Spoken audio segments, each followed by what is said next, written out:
إذا يمكن للمرأة الحامل طبعا أنها تمدد الفترة ديال عطلة الأمومة، وشحال المدة والإجراءات أو المسطرة كيفاش؟ طيب غادي نرجعوا للفصل 156 من مدونة الشغل. اش يقول هاد الفصل هذا؟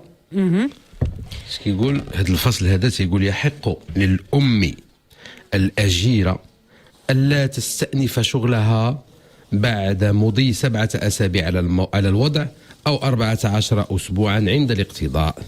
وذلك علاش قلنا 14 أسبوع؟ حيت تكلمنا على المعلومة ديال البارح، قلنا يمكن الأجيرة الحامل تغيب يا إما 7 الأسابيع مور الولادة و7 قبل، أو 14 إذا كان عندها حالة مرضية 14 أسبوع مور الولادة.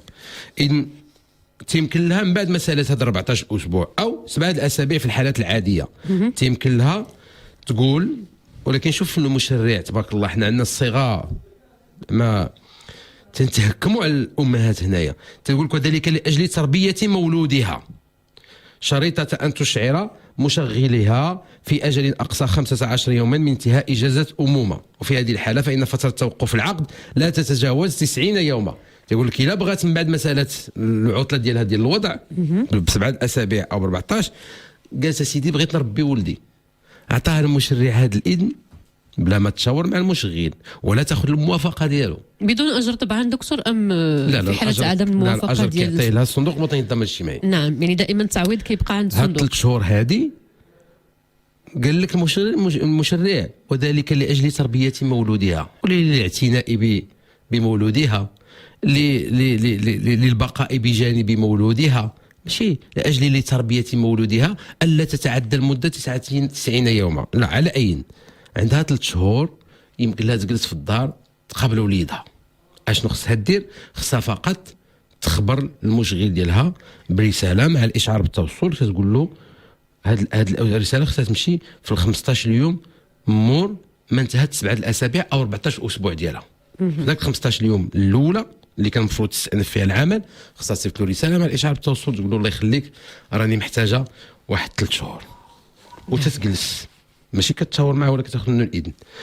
والخطره الثانيه، الا ما بغاتش تستأنف العمل ديالها مور داك 90 يوم عندها الحق تاخذ سنه، وهنا بدون مقابل بدون اجر. ما معنى بدون اجر؟ اي حتى الصندوق الوطني للضمان الاجتماعي ما تعطيهاش هذاك الاجر اللي كانت تعطيها ملي كانت متوقفه عن العمل بسبب الولاده. اذن هنا غتاخذ سنه بدون اجر. ولكن في هذه الحاله المسطره تختلف.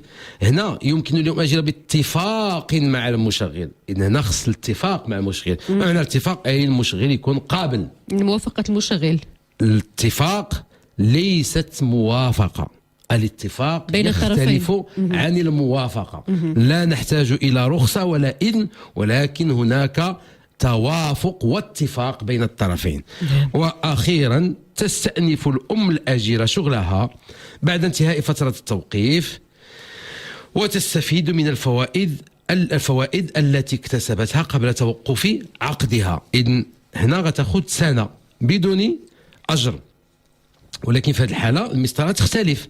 هنا يمكن اليوم اجر باتفاق مع المشغل. اذن هنا خص الاتفاق مع المشغل. ما معنى الاتفاق؟ اي المشغل يكون قابل. موافقه المشغل.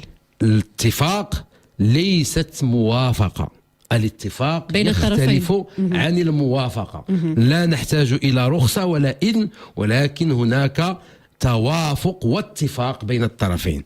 واخيرا تستأنف الام الاجيره شغلها بعد انتهاء فتره التوقيف وتستفيد من الفوائد التي اكتسبتها قبل توقف عقدها. هي من بعد عام و6 شهور تقريبا، ان 14 اسبوع او 7 الاسبوع 7 الاسابيع بالاضافه ل 90 يوم هي 3 شهور بالاضافه لسنه، يعني راه قربنا العام ونص او عام ونص وشي حاجه.